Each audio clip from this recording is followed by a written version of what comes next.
Welcome back, guys. This is Campie and Babyfeet.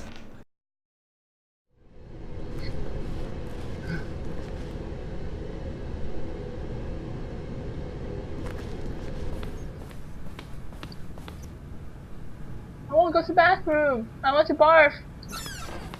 Oh, I can open it.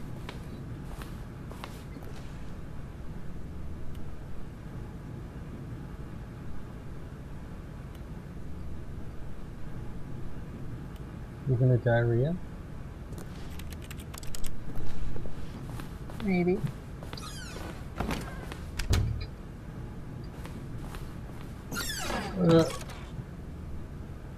Poor panda.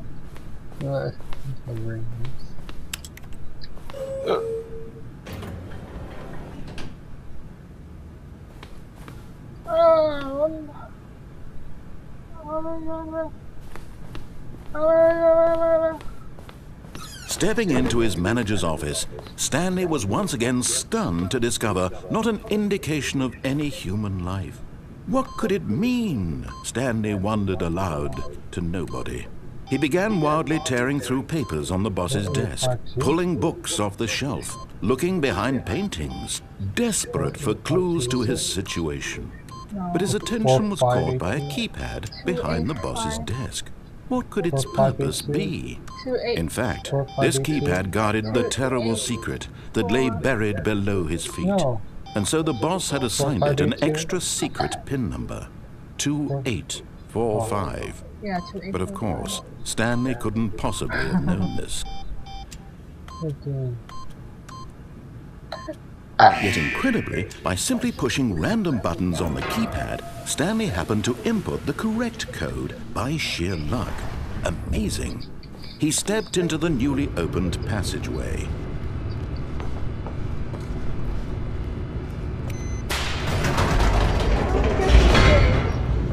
I think for you, this game's perfect for you. No, it's making my head hurt. You make my head hurt.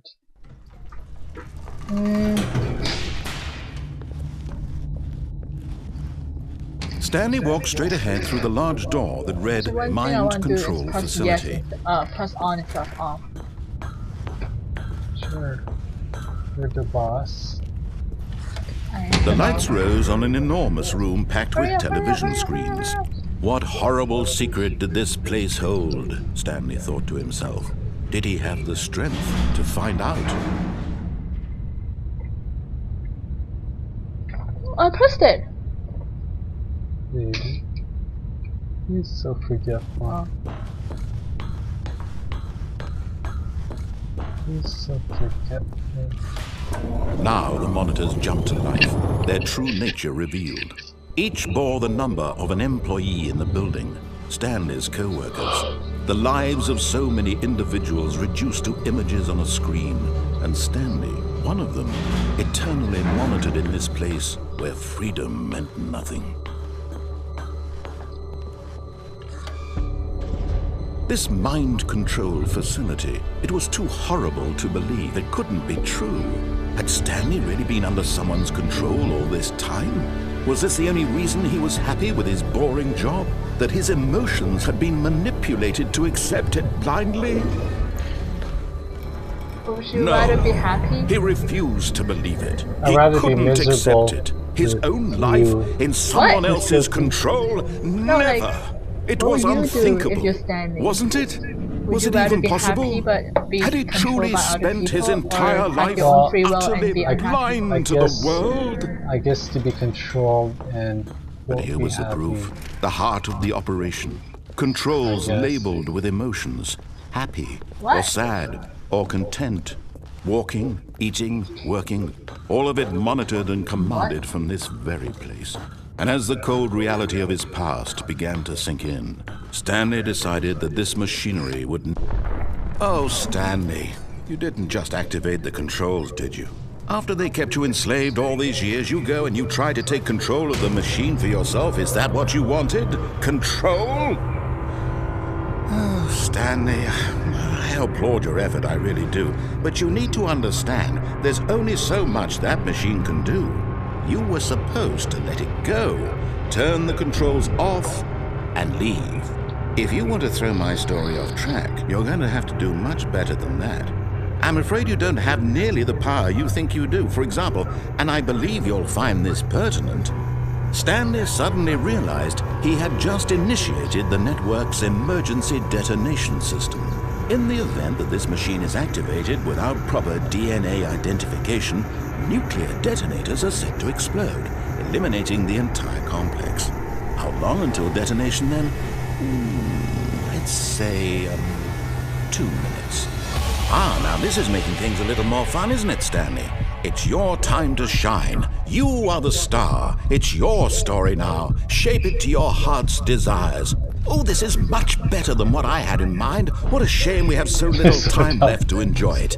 Mere moments until the bomb goes off. But what precious moments each one of them is. More time to talk about you, about me, where we're going, what all this means. I barely know where to start. What's that? You'd like to know where your co-workers are? A moment of solace before you're obliterated? All right, I'm in a good mood. You're gonna die anyway. I'll tell you exactly what happened to them. I erased them. I turned off the machine. I set you free.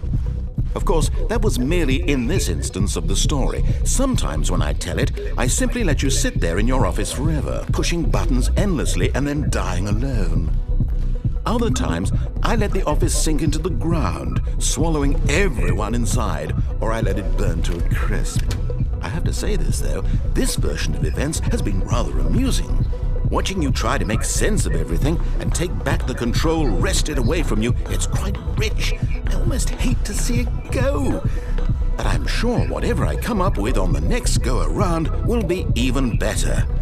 My goodness, only 34 seconds left. But I'm enjoying this so much. You know what? To hell with it.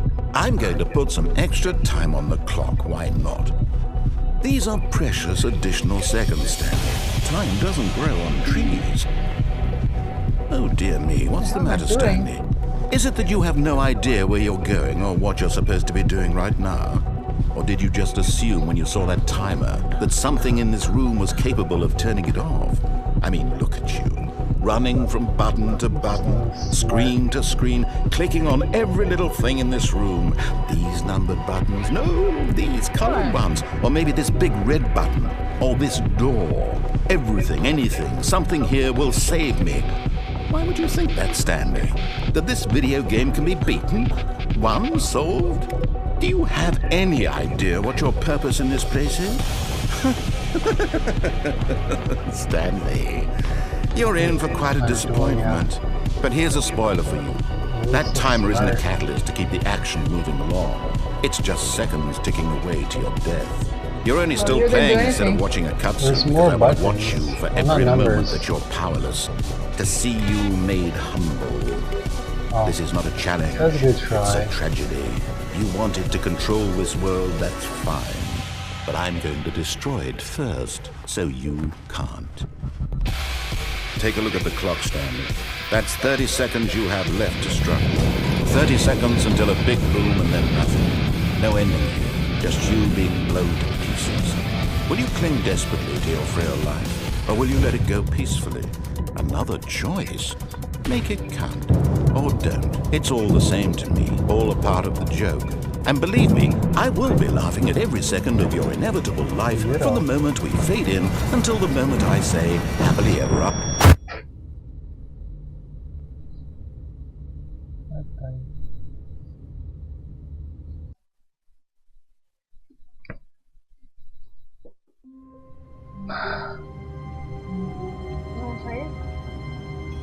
No, you play. It's for you.